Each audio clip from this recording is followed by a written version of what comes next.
Good morning, student. Today we are going to start a new chapter, data handling. In this chapter, we will learn about collection and organizing of data, mean, median, mode of ungrouped data, construction of bar graphs and probability. ये सब हम इस chapter में पढ़ने वाले हैं। 6th standard में भी आपने डेटा हैंडलिंग चैप्टर पढ़ा था ना, बार ग्राफ वगैरह हमने ड्रॉ करे थे, मीन मीडियन, याद है? वही सब इसके अंदर है। First topic is collecting and organising the data. देखो क्या होता है, हमने पहले क्या पढ़ा था? In previous classes we learn how to collect data and tabulate it, है ना? टेली मार्क वाला मैंने आपको सिखाया था 6th स्टैंडर्ड में। We also learn how to draw bar graphs and pictographs.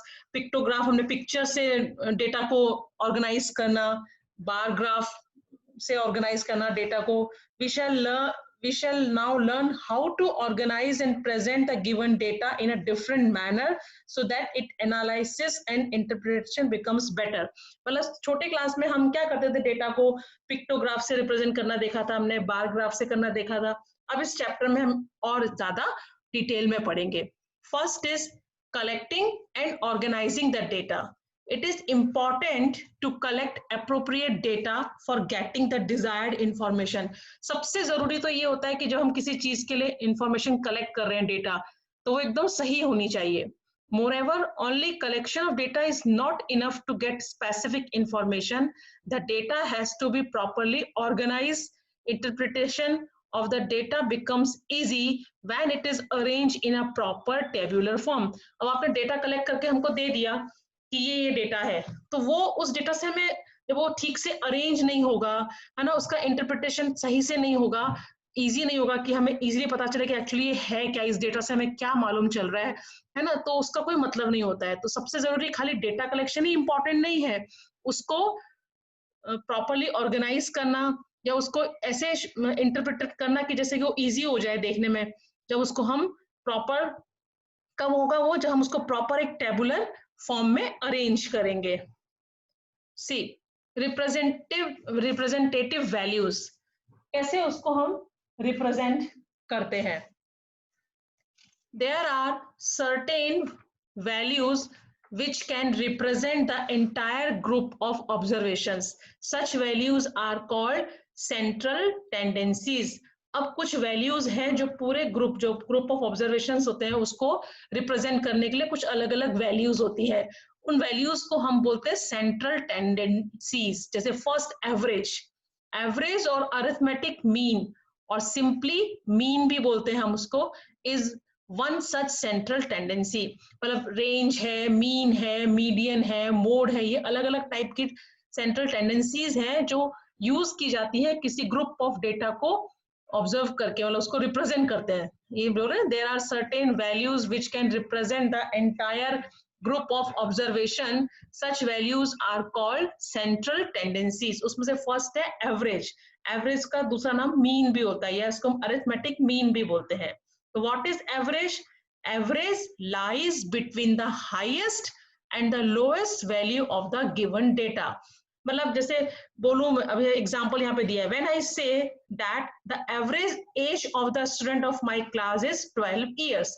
जैसे मैंने बोला कि मेरी क्लास के जो बच्चे हैं उनकी जो एवरेज एज है वो 12 साल तक के बच्चे हैं। अब इसका मतलब ये नहीं कि सबकी एज 12 इयर्स है, कुछ 12 ईयर से थोड़े कम होंगे, कुछ 12 ईयर से थोड़े बड़े होंगे, लेकिन अगर हम उसका एवरेज निकालें तो एवरेज ये आएगा कि लगभग मेरी क्लास में सारे बच्चों की एज जो है वो 12 इयर्स है। इसे बोलते हैं एवरेज। जैसे when I say that my average age of the student of my class is 12 years, it does not mean that the age of each child, each student is 12 years. Some students may be exactly 12 years old, some may be more than 12 years, and some others may be less than 12 years old। समझ में आया? So average of arithmetic is defined as, average जो है उसे हम कैसे define करते हैं, कैसे फाइंड करते हैं? Average or arithmetic mean is defined as, average or arithmetic mean is equal to sum of all observations divided by the number of observation. ये फॉर्मूला है मीन निकालने का, ये आपको याद ही होना चाहिए। What is the formula of average or mean? Sum of और जितने भी ऑब्जर्वेशन दिए होंगे उनका प्लस डिवाइडेड बाय कितने ऑब्जर्वेशन है। देखो यहाँ पे एक एग्जांपल दिया मैंने, see Anita studied for 3 hours, 4 hours, 2 hours and 3 hours on 4 consecutive days. Consecutive मतलब लगातार, कि अनीता ने 4 दिन तक, एक दिन 3 घंटा पढ़ी, एक दिन 4 घंटे पढ़ी, एक दिन 2 घंटे पढ़ी और एक दिन 3 घंटे पढ़ी। तो how many hours a day did she studied on an average? तो ऑन एन एवरेज वो रोज का कितना पढ़ी? एक दिन कम पढ़ी है, एक दिन ज्यादा पढ़ी है ना। एक दिन, किसी दिन 3 आवर्स पढ़ी, किसी दिन 4 आवर्स पढ़ी, किसी दिन 2 आवर्स पढ़ी, किसी दिन 3 आवर्स पढ़ी, है ना। लेकिन अब हम बोले ऑन एन एवरेज वो रोज के कितने घंटे पढ़ी, तो उसके लिए हम क्या करेंगे? Average is equal to sum of all observation, जितने भी ऑब्जर्वेशन दिए हैं उन सबका plus divided by number of observation. कितने ऑब्जर्वेशन है, जैसे सम ऑफ ऑब्जर्वेशन मतलब 3 + 4 + 2 + 3 divided by number of observation कितने हैं? 1 2 3 4। कितने ऑब्जर्वेशन है? 4 ऑब्जर्वेशन है। तो नंबर ऑफ ऑब्जर्वेशन में आएगा कितने ऑब्जर्वेशन है, और सम ऑफ ऑल ऑब्जर्व, जितने ऑब्जर्वेशन है उन सबका सम। तो ये हो गया 3 + 4 + 2 + 3 डिवाइडेड बाय 4। तो 4 + 3 7, 7 + 2 9, 9 + 3 12, 12/4 है ना। अब 4 से 12 कितने टाइम कट गया? 3 टाइम, 4 3s are 12। तो सो Anita studied 3 hours a day on an average। अगर हम ऑन एन एवरेज बोले कि अनीता ने रोज के कितने घंटे पढ़ाई की, तो 3 hours। समझ में आया क्या होता है मीन? मतलब यहाँ पे 4 दिन वो अलग अलग घंटे पढ़ी है, किसी दिन 3 घंटे पढ़ी, किसी दिन 4 घंटे पढ़ी, किसी दिन 2 घंटे पढ़ी, किसी दिन 3 घंटे पढ़ी। तो question is how many hours a day did she study on an average, कि रोज के वो ऑन एन एवरेज कितने घंटे पढ़ी। तो उसके लिए हम क्या करते हैं? What is the formula of mean? Average is mean end of average is एक, हाँ एक मीन भी लिख सकते हो या एवरेज भी लिख सकते हो। Formula is sum of all observations divided by the number of observation. तो जितने भी ऑब्जर्वेशन थे उन सबका सम और कितने हैं, तो 3 + 4 + 2 + 3 divided by how many observations? 4 observation divide by 4। This is the answer, this is called mean. समझ में आया? किसी भी चीज का अगर आपको मीन निकालने को दिया जाए, so formula is sum of all the observation divided by number of observation. ये हो गया था मीन। अब आता है range. What is range? This is second central tendency. क्या बताया था हमने कि रिप्रेजेंटिंग वैल्यूज को रिप्रेजेंट करने के लिए there are certain values which can represent the entire group of observations. Such values are called central tendency. पूरे ग्रुप ऑफ ऑब्जर्वेशंस को रिप्रेजेंट करने के लिए कुछ सेंट्रल वैल्यूज यूज की जाती है, बनाए, जिनका नाम होता है सेंट्रल टेंडेंसी। तो पहले हमने पढ़ा एवरेज के बारे में। एवरेज मतलब अरिथमेटिक मीन या मीन, कुछ भी बोल सकते हैं। अब आती है range. Range of a group of observation is the difference between the highest and the lowest observation of the group. Range क्या होता है? जो भी observation आपको दिए होंगे उसमें जो highest observation होगा और जो एकदम lowest observation होगा उसका difference. Range of a group of observation is the difference between the highest and the lowest observation of the group. जो भी observation उसमें आपको दिए होंगे उसमें पहले आपको देखना पड़ेगा highest observation कौन सा है, फिर आपको देखना पड़ेगा lowest observation कौन सा है, सबसे बड़ा और सबसे छोटा। Then formula of range is equal to highest observation minus lowest observation. For example, see the following data gives us the weight of 10 student in a group. अब एक ग्रुप के देखो ये 10 बच्चों के वेट दिए हुए हैं, किसी का 20, किसी का 35 kg, 43 kg, 40 kg, 28 kg, 34 kg, 26 kg, 45 kg, 22 kg, 29 kg. These are the weights of 10 students. And question is find the range. So the range of the weight of the students in the given group is equal to, first you find which is the highest observation. So 45 is the highest observation and lowest observation is 20 kg. So 45 minus 20 is equal to 25 kg. So 45 kg is the highest weight and the 20 kg is the lowest weight. So range is equal to क्या हो जाएगा? Highest observation minus lowest observation.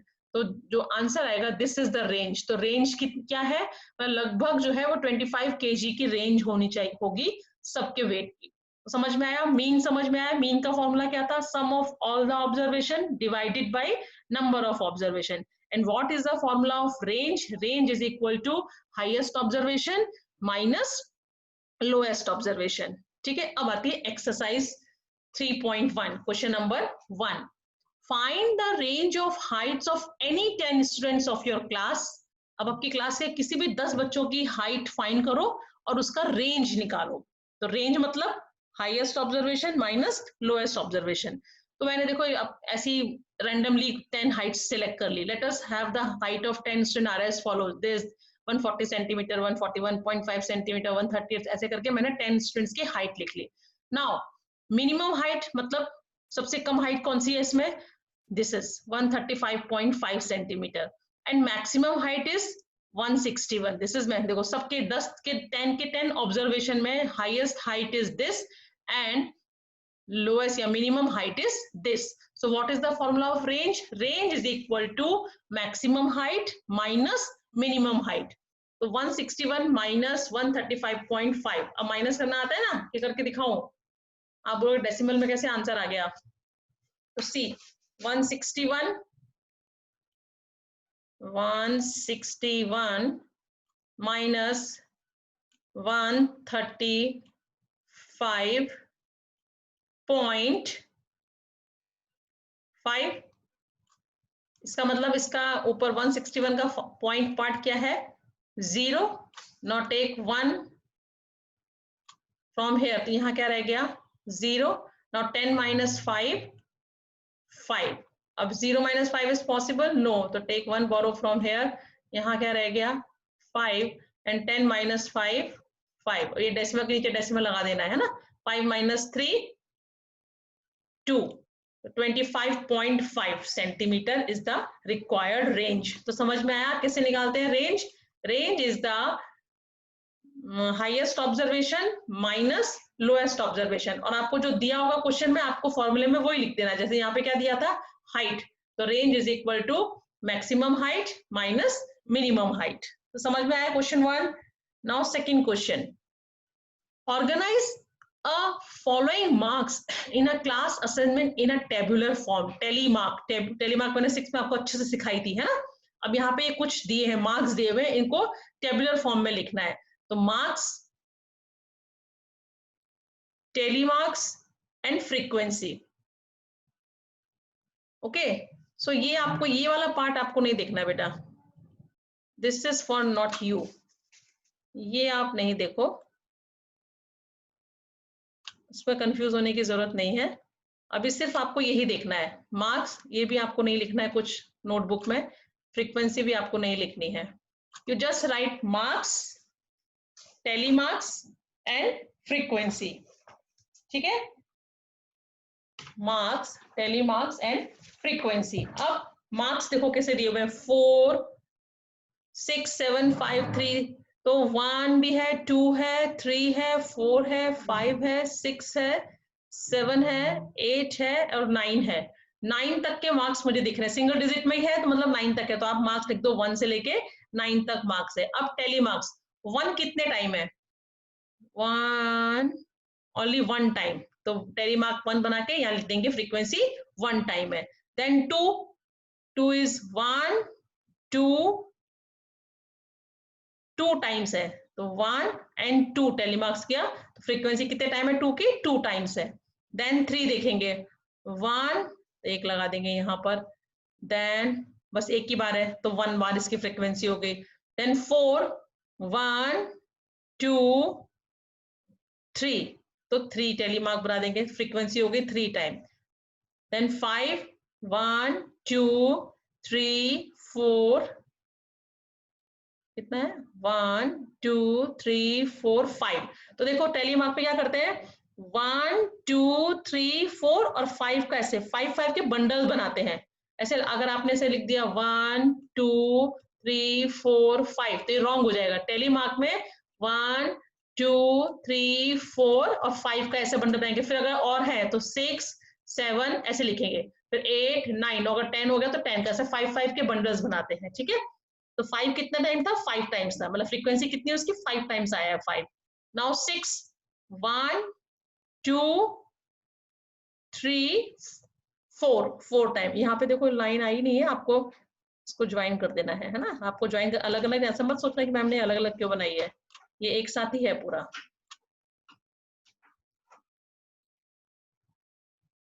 ये जो है ऐसा एक साथ ही है पूरी, ठीक है। अब जो है ये टेबल पूरा ही है। नाउ 6 कितने टाइम था, 4 टाइम हो गया। तो अब 7 की फ्रीक्वेंसी देखेंगे हम, 7 इज 1 एंड 2 टाइम्स, तो फ्रीक्वेंसी 2 टाइम्स। 8 की फ्रीक्वेंसी कितनी है, ओनली 1 टाइम, और 9 की फ्रीक्वेंसी 1 टाइम। तो आप ऐसे लगाते जाओ। अब आप देख लो कितना हो गया टोटल, 1 2 3 4 5 6 7 8 9 10 11 12 13 14 15 16 17 18 19 20। तो ये हो गया, तो ये मार्क्स हो गए, ये टेली मार्क्स हो गया, ये फ्रीक्वेंसी हो गई। तो इस तरीके से आपने टेबुलर फॉर्म में इसको अरेंज कर दिया ना। First question, which number is the highest, कौन सा हाईएस्ट नंबर है, मतलब कितने हाईएस्ट मार्क्स आए, तो 9, 9 is the highest mark. Which number is the lowest, कौन सा लोएस्ट है, तो 1, 1 is the lowest. What is the range of the data, अब इसकी रेंज कैसे निकालेंगे, मैंने बताया था आपको, range is equal to highest observation minus lowest observation, मतलब maximum marks minus minimum marks. जहां पे ऑब्जर्वेशन में इसलिए बोल रही हूँ कि एक कॉमन फॉर्मूला है, range is equal to highest observation minus lowest observation. Question में जैसे हमें पिछले वाले क्वेश्चन में क्या दिया हुआ था, हमको रेंज फाइंड करनी थी, तो वेट दिया था, है ना। अब इसमें क्या है, मार्क्स है, तो आप लिखोगे maximum marks minus minimum marks, तो 9 माइनस 1 इज इक्वल टू 8। समझ में आया, इस तरीके से आपको करना है। टेबल आपको यही बनानी है, मैं आपको जो पीडीएफ भेजूंगी उसमें से देख के बनाना, ठीक है। Okay, now next question, fourth question भी है एक उसमें, कि फाइंड द अरिथमेटिक मीन। अब उसकी जितना ये जो question, find the arithmetic mean, अब इसका मीन भी निकालना है सारे मार्क्स का। तो आप देखो कैसे निकालोगे अभी, या तो ये 4 plus 6 plus 7 plus 5 plus 3 plus 5, इन सबका ना क्या होता है, मीन का formula sum of all the observation divide by number of observation. तो sum of all the observation मतलब इन सबको प्लस करना पड़ेगा, है ना। डिवाइड बाय कितने नंबर्स है, 1 2 3 4 5 6 7 8 9 10 11 12 13 14 15 16 17 18 19 20, देखो 20 आया ना। नंबर ऑफ ऑब्जर्वेशन कितने हैं, 20। तो फॉर्मूला क्या हो गया, sum of all the observation divided by total number of observation. तो सम ऑफ, इन्होंने यहाँ पे अलग अलग करके दिखा दिया, सबका सम कर दिया, सबका सम आया 100। नंबर ऑफ ऑब्जर्वेशन कितने हैं, 20, तो मीन क्या हो गया, 100 डिवाइडेड बाय 20, 20 5 जा 100, तो मीन इज 5। मतलब ऑन एन एवरेज 5 5 के जैसे मार्क्स सबके आए हैं, अगर हम एवरेज फाइंड करें तो समझ में आया what is mean, sum of all the observation divided by total number of observation. तो उन्होंने क्या किया, सम देखो यहाँ पे इसलिए ऐसा लिखा है क्योंकि उन्होंने यहाँ 1 1 टाइम, 2 2 टाइम, 3 1 टाइम, 4 3 टाइम, तो इसलिए उन्होंने 1 plus 2 2 time, 3 1 time, 4 3 time, 5 5 time, इसलिए इसने कंफ्यूजन नहीं है, इस टाइप से प्लस किया है, ठीक है। Divided by number of observation, तो आंसर आ गया। Now next question, question 3, find the mean of the first 5 whole numbers। First 5 whole numbers के मीन फाइंड करो। तो फर्स्ट 5 होल नंबर्स क्या होते हैं, 0 1 2 3 4, these are the first 5 whole numbers. ये याद रखना, 1 2 3 4 नहीं, वो तो नेचुरल नंबर्स हो जाएंगे या काउंटिंग नंबर्स हो जाएंगे। होल नंबर्स का मीन पूछा है, फर्स्ट 5 होल नंबर्स का मीन। तो first 5 whole numbers are 0 1 2 3 4। Formula is mean is equal to sum of the numbers divided by number of whole numbers। तो sum of the number मतलब 0 plus 1 plus 2 plus 3 plus 4, and number of numbers कितने हैं, 5। कुछ question में दिया है first 5, है ना, तो number of whole numbers 5। तो इनको प्लस क्या, देखो 4 plus 3 7, 7 plus 2 9, 9 plus 1 10, 10 plus 0 10, 10 divided by 5, 5 2s are 10, hence the required mean is 2। Simple है ना। Next question, a cricketer scores the following runs in 8 innings. एक क्रिकेटर ने ये 8 इनिंग्स में इतने इतने रन बनाए, मतलब एक इनिंग में उसने 58 बनाए, एक में 76 बनाए, एक में 40 बनाए, एक में 35 बनाए, एक में 46, एक में 45, एक में 0, एक में 100।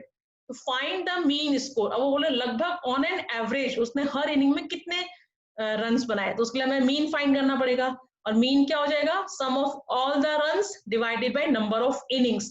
ये फॉर्मूला भी क्वेश्चन की तरह ही चेंज हो जाता है। यहाँ पे रन्स और इनिंग्स पूछे तो sum of all the runs divided by number of innings. तो सबको प्लस कर दो, 58 plus 76 plus 40 plus 35 plus 46 plus 45 plus 0 plus 100 upon 8। तो यहाँ पे डायरेक्ट आंसर लिख दिया, पहले हमें प्लस करना पड़ेगा। देखो तो क्या हो जाएगा, 58 प्लस 76 इज इक्वल टू कितना, चलो पहले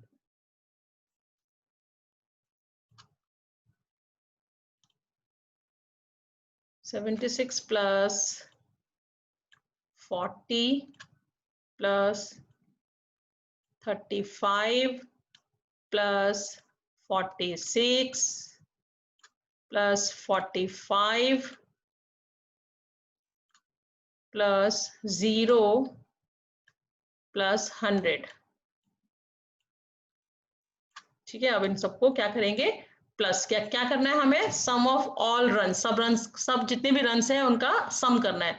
तो 6 प्लस 5 11 है ना, 11 प्लस 5 16, 16 प्लस 6 17 18 19 20 21 22, 22 प्लस 8 23 24 25 26 27 28 29 30। तो 30 का 0 3 carry. Now 4 plus 4 8, 8 plus 3 11, 11 plus 4 15, 15 plus 7 16, 17 18 19 20 21 22, 22 plus 5 23 24 25 26 27, 27 plus 3 28 29 30, 30 का 0 3 carry, 3 plus 1 4। तो आपको यहाँ पर डायरेक्ट 50 नहीं लिखना है, यहाँ पे आप क्या लिखोगे, 400 divided by 50, sorry 8 divided by 8, क्योंकि नंबर ऑफ इनिंग्स कितनी थी, 8। अब ये कट गया, 8 5 जा 40 एंड 0 का 0। सो आंसर हो गया रिक्वायर्ड मीन इज 50। समझ में आया कैसे आया 50? क्वेश्चन क्या था, cricketer score the following runs in 8 innings में उसने इतने रन्स बनाए हैं। अब question is find the mean score, mean बताओ कि ऑन एन एवरेज उसने हर इनिंग में कितने रन बनाए हैं। तो formula is mean is equal to sum of all the runs divided by number of innings. तो सारे रन्स का सम कर दिया, और कितनी इनिंग्स उसने खेली थी, 8 इनिंग्स। तो 8 इनिंग्स से उसको डिवाइड कर दिया। समझ में आया? इस तरीके से आंसर आया 50। तो रिक्वायर्ड मीन इज 50। ठीक है, जो नेक्स्ट सम देखेंगे,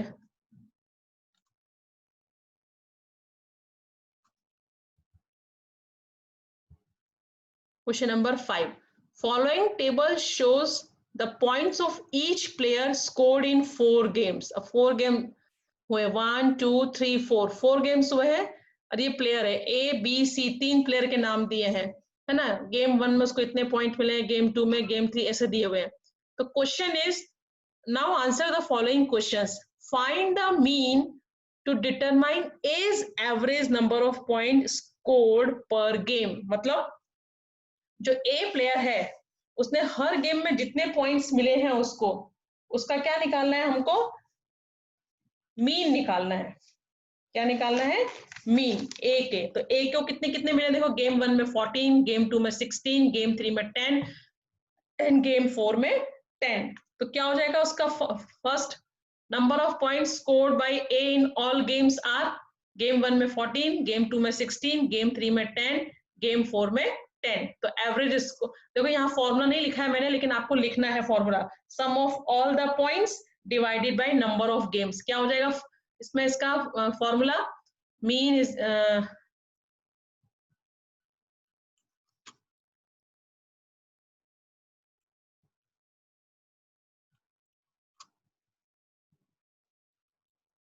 mean is equal to sum of all the points. ठीक से नहीं लिखा जा रहा है।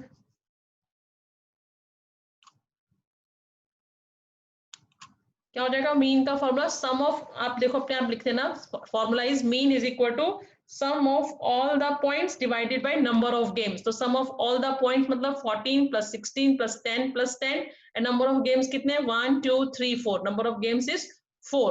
फिर आप ये वैल्यूज लिख के प्लस करोगे। देखो 14 प्लस 16 प्लस 10 प्लस 10 प्लस किया तो कितना आया? 6 प्लस 4 10 का 0, 1 कैरी, 1 प्लस 2 3 4 5 50। क्या आया? 50 अपॉन 4। तो 50 अपॉन 4 को हमने डिवाइड किया, 50 को डिवाइड किया 4 से। सो 4 1 जा 4, 5 माइनस 4 1, डाउन किया 0, 4 2 जा 8, नाउ 10 माइनस 8 2, डेसिमल लगा के 0 लिया, 4 5 जा 20। तो समझ में आया कैसे आया? 12.5 ऐसे आया, है ना? पता चला ना? तो इस तरीके से आपको ये करना है। कैसे मीन निकालना है? मीन इज इक्वल टू या average is equal to sum of all the points divided by number of games.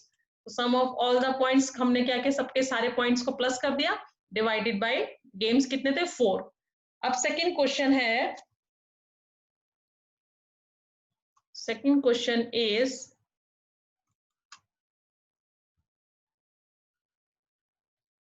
to find the mean number of points per game for C, would you divide the total points by 3 or by 4? Why?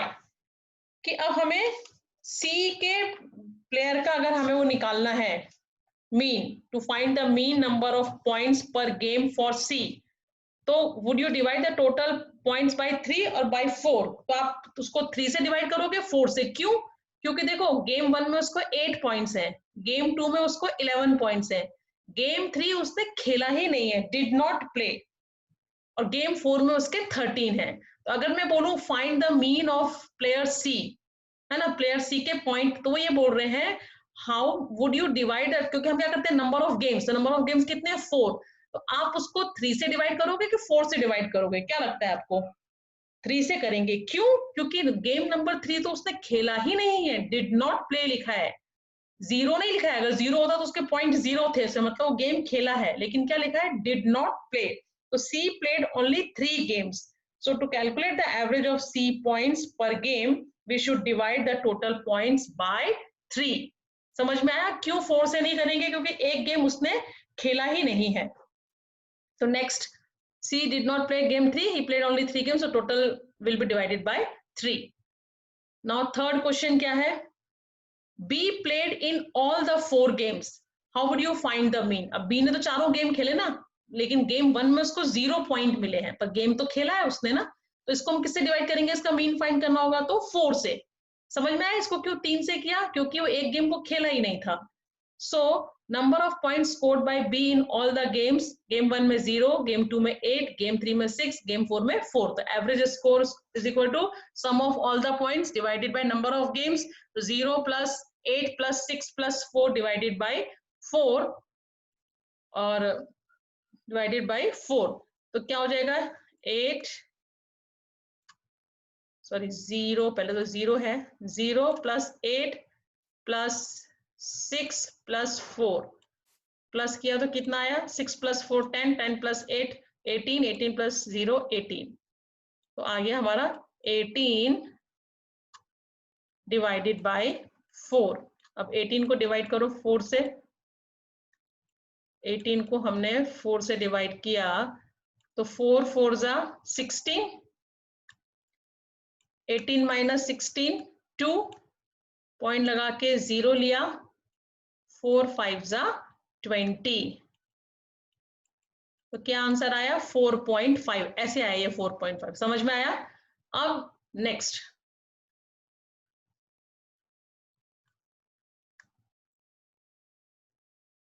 Next देखेंगे question. Next question क्या है? Question number 4 is, इसको रब कर देते हैं 1 minute, फिर करते हैं आगे। Okay, now next question is, who is the best performer? कौन सबसे अच्छा परफॉर्मर है?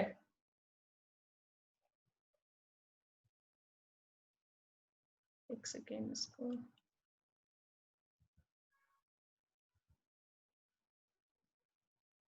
क्वेश्चन देखो, बी प्लेड इन, ये हमने निकाल लिया, how would you find the mean, B का निकाल लिया। Fourth question is, who is the best performer? तो हमने क्या किया देखो, फर्स्ट का हमें मालूम चल गया एवरेज 12.5 है ना, सेकंड का 4.5, फोर्थ का मीन स्क्वायर ऑफ सी। पहले हम सी का भी वो निकाल लेंगे, ऑन एन एवरेज निकालेंगे सी का। तो सी के में क्या था, पॉइंट कितना है, 8 प्लस 11 प्लस, क्योंकि सी में हमने क्या ए का निकाल लिया और बी का निकाल लिया, सी का निकालना बाकी था, उसके लिए हमें सी का भी एवरेज निकाल के, तो उसका क्या आ गया, 8 प्लस 11 प्लस 13 डिवाइडेड बाई 3, क्योंकि एक गेम उसने खेला ही नहीं है, तो 11 प्लस 8 कितना हो गया, 19, 19 प्लस 13 कितना हो गया, 19 प्लस 13 20, 30, 32/3, आंसर इज 10.67। तो mean score of C is 10.67। तो while mean score of A is 12.5। देखो इसका स्कोर कितना है, 12.5, इसका आया 4.5 और सी का आया 10.67। तो किसका अच्छा स्कोर है, ए का। तो it means clearly A is the best performer. Comparing the average score of A, B and C, we will find A's average score is the maximum, that is 12.5. So A is the best performer. उसके लिए हमें क्या करना पड़ा, तीनों का average निकालना पड़ा ना। ए का तो पूछा ही था, बी में सिर्फ ये सी का ये पूछा था कि वो कितने से डिवाइड करोगे आप, 3 से कि 4 से, तो उसका आंसर हमने दिया था 3 से, क्योंकि एक गेम उसने खेला ही नहीं है। और बी ने प्लेड ऑल गेम, उसका बी का निकाला। अब हमें बोला उसको कौन अच्छा परफॉर्मर है, तो 2 का तो एवरेज हमें मालूम चल गया था, लेकिन सी का एवरेज हमें मालूम नहीं था, तो हमने इसके लिए सी का भी एवरेज निकाला। फिर देखा इसका एवरेज 12.5, इसका 4.5, इसका 10.67। तो who is the best performer, A is the best performer. Next question, the marks out of 100 obtained by a group of students in a science test are 85, 76, 90, इतने मार्क्स उनको मिले हैं। Find the highest and the lowest marks obtained by the students। इसका मतलब क्या find करना है, कौन सा हाईएस्ट मिला है और कितना लोएस्ट मिला है। तो मार्क्स obtained आर, ये सब मार्क्स मिले, तो उसमें देखो 85, 76, 90, 85, 39, 48, 56, 95, 81 एंड 75, ये कितने में से मार्क्स मिले, आउट ऑफ 100 है। आउट ऑफ 100 हाईएस्ट क्या दिख रहा है, 95, और लोएस्ट क्या दिख रहा है, 39। तो फर्स्ट क्वेश्चन में यही पूछा था, highest and lowest marks obtained by the student. Highest marks is 95, lowest mark is 39। Second, range of the marks obtained. अब जितने मार्क्स आए उसकी रेंज फाइंड करनी है। तो रेंज मैंने आपको क्या बताया था, range is equal to highest observation minus lowest observation. तो ये हमने निकाला ही था अभी, हाईएस्ट एंड लोएस्ट है। तो इसका हो जाएगा, range of the marks is equal to highest marks minus lowest mark. तो 95 minus 39 is equal to 56। And third question is mean marks obtain by the group. अब ग्रुप के जितने हैं उसमें मीन निकालना है। तो मीन क्या हो जाएगा, sum of all marks obtain divided by number of students, है ना। सो जितने भी मार्क्स आए हैं उन सबका प्लस, देखो यहाँ पे जगह कम थी इसलिए नीचे आ गया, आपको एक साथ ही लिखना है सीधे आगे आगे तक, डिवाइडेड बाय कितने स्टूडेंट्स से, 10 स्टूडेंट्स। कितने देखो 1 2 3 4 5 6 7 8 9 10। तो number of students 10 and sum of all marks obtain, उन सारे मार्क्स का सम। तो सबका प्लस करके आया 730 डिवाइडेड बाय 10, 10 से डिवाइड किया तो आंसर आ गया 73। ठीक है, समझ में आया, सिंपल है, बस आपको फॉर्मूले याद होने चाहिए। मीन निकालना है मतलब sum of all the observation divided by number of observation, और रेंज निकालना है तो रेंज के लिए आपको हाईएस्ट रेंज और लोएस्ट रेंज मालूम होनी चाहिए, तो आप उसको माइनस करके निकाल सकते हो। ठीक है, नेक्स्ट क्वेश्चन आता है, the enrolment in a school during 6 consecutive years was as follows।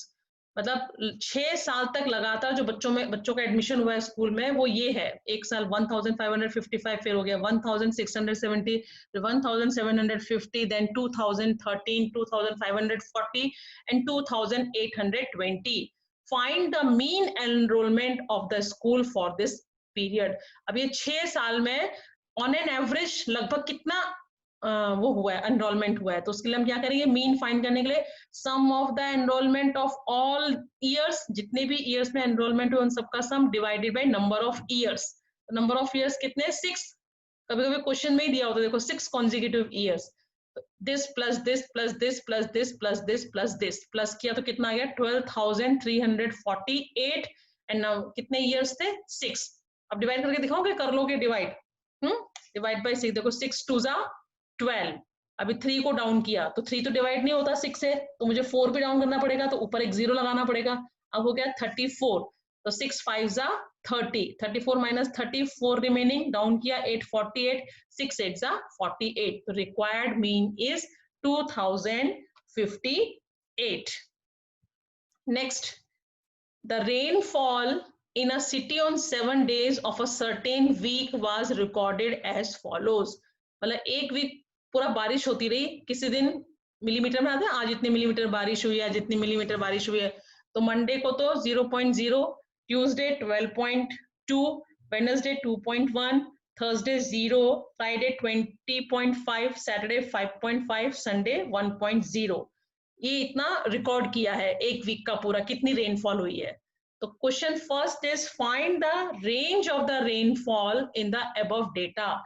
अब ये जो डेटा दिया हुआ है, इस डेटा के हिसाब से रेंज फाइंड करो. तो आपको हाईएस्ट रेंज क्या लग रही है इसमें, देखो ये this is 0 12 to 20.5, this is the highest range. And lowest range क्या है, 0. ये रिकॉर्ड तो किया है ना, तो this is 0.0 is the lowest range है ना, और हाईएस्ट 20.5. तो first question is find the range of the rainfall in the above data. तो range is equal to maximum rainfall minus minimum rainfall. Maximum is 20.5 millimetre and minimum is 0.0 millimetre. तो 20.5 से 0 minus 0 divide किया तो answer is 20.5 millimetre. Second, find the mean rainfall for the week. पूरे week का mean rainfall निकालना है. तो उसके लिए क्या होगा, sum of rainfalls divided by number of days. तो हर डे का जितना भी रेनफॉल था उन सबको प्लस करेंगे डिवाइड बाय 7. इन सबको प्लस करके आया 41.3 डिवाइडेड बाय 7. कैसे आया, देखो 0.0 नॉट 12 अभी भी किसी किसी को ना डेसिमल में नंबर लिखने नहीं आते होंगे. This is 12.2, this is 2.1, this is 0.0, 20.5, 5.5 and 1.0. इन सबको प्लस 5 प्लस 5 10, 10 प्लस 1 11, 11 प्लस 2 13, 13 का 3, 1 कैरी. अब डेसिमल के नीचे आ जाएगा decimal. 5 plus 1 6, 6 plus 2 6 plus 2 8, 8 plus 2 10, 10 plus 1 11, 11 का 1, 1 कैरी एंड 2 प्लस 1 3, 3 प्लस 1 4. तो आ गया 41.3. This is 41.3 divide by 7. अब 41.3 को 7 से डिवाइड करेंगे. 7 5 जा 30,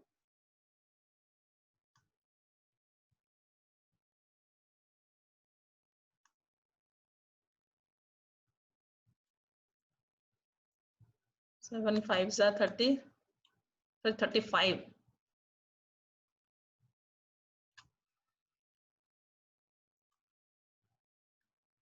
35. Now 41 minus 35, how many remaining? 6.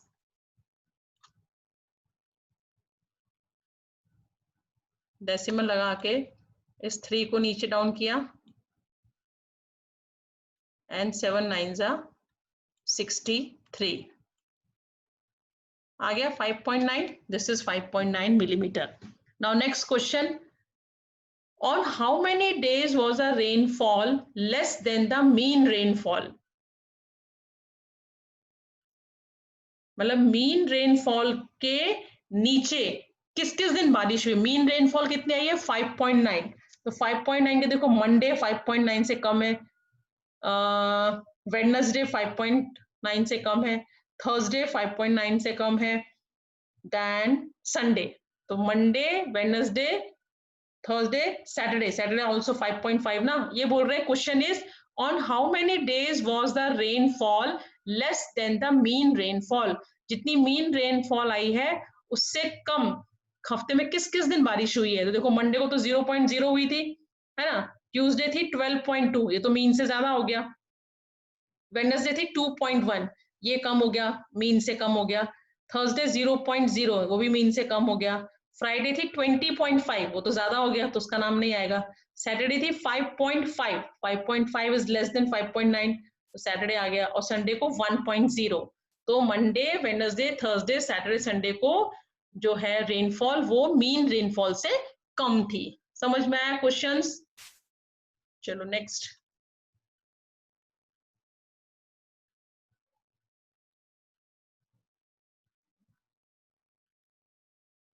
Next question पे जाएंगे.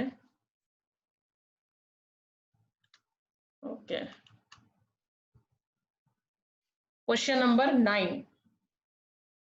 The height of 10 girls were measured in centimeter and results are as follows.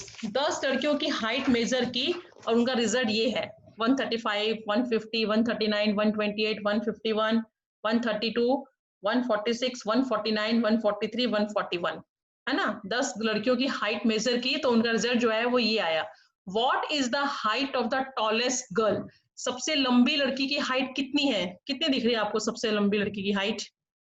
151 centimetre. What is the height of the shortest girl? सबसे छोटी लड़की की हाइट, मतलब सबसे लड़की की हाइट सबसे कम कितनी दिख रही है? 128. Now what is the range of the data? तो what is the range? Higher range is equal to highest observation minus lowest observation होता है. तो highest is 151 and lowest is 128. तो रेंज इज इक्वल टू, देखो, height of tallest girl minus height. देखो ये जो formula होगा ना, आपको अकॉर्डिंग टू देयर क्वेश्चंस लिख देना है. यहाँ पे क्या आप किसका रेंज पूछा है? Height of the tallest girl minus height of the shortest girl.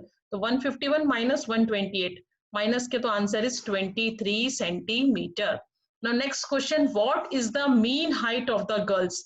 अब इन सारी गर्ल्स की मीन हाइट निकालनी. मीन हाइट के लिए क्या करना पड़ेगा? Sum of all the heights divided by number of girls. तो mean height is equal to sum of all the heights divided number of girls. इन सबका प्लस करना पड़ेगा. अब प्लस करेंगे, देखो कैसे करेंगे. 135 plus 150 plus 139 plus 128 plus 151 132 146, है ना.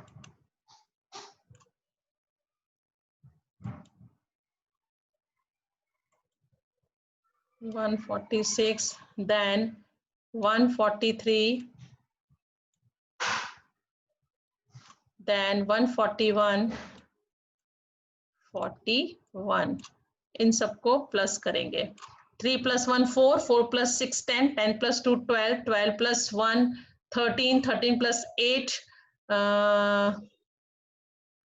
13 plus 8 21, 21 plus 9 30, 30 plus 5 35. देखो 3 plus 1 4, this is 1, 4 plus 6 10, 10 plus 2 12, 12 plus 1 13, 13 plus 8 14, 15, 16, 17, 18, 19, 20, 21, 21 plus 9 29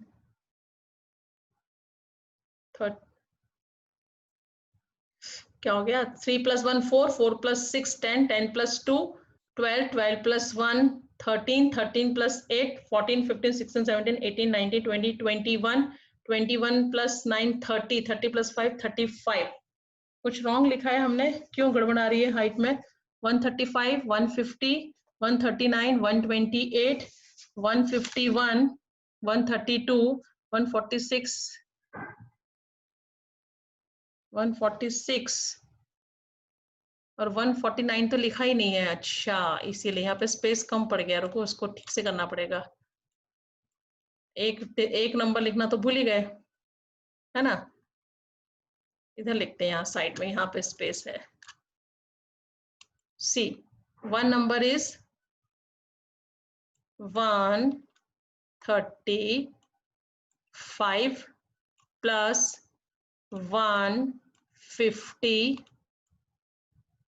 plus 139 129 128 128 151 151 132 132 146 146 149 149 143 143 and 141 and 141। अब इन सबको सम ऑफ ऑल द हाइट, सारी हाइट्स को प्लस करें तो 3 + 1 4 4 + 9 5 6 7 8 9 10 11 12 13 13 14 15 16 17 18 19 20 21 22 28 30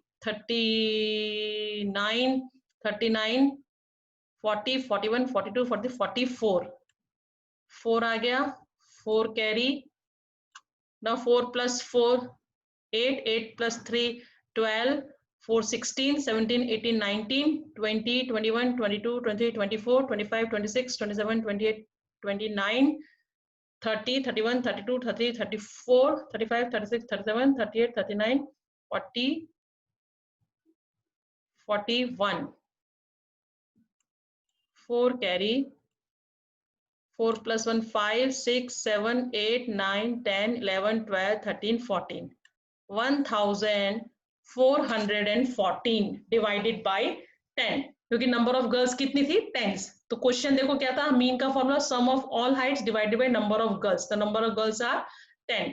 तो इसको 10 से डिवाइड किया, 10 से डिवाइड करते 10 में कितना 0 1 0 decimal come before 1 digit, answer is 141.4 centimetre. ठीक है, और how many girls have height more than the mean height. अब मीन हाइट जो आई है इससे ज्यादा कितनी लड़कियों की हाइट है, देखो एक हो गया 150 151 एंड 146 149 एंड 143, 5 गर्ल्स की हाइट देखो लिया। Number of girls having more height than the mean height is this 141.4। इससे ज्यादा किस किस की है, 5 लड़कियों की हाइट मीन हाइट से ज्यादा है। तो समझ में आया ये क्वेश्चन, है ना? इजी है ना? मीन और खाली वही निकालना है, क्या?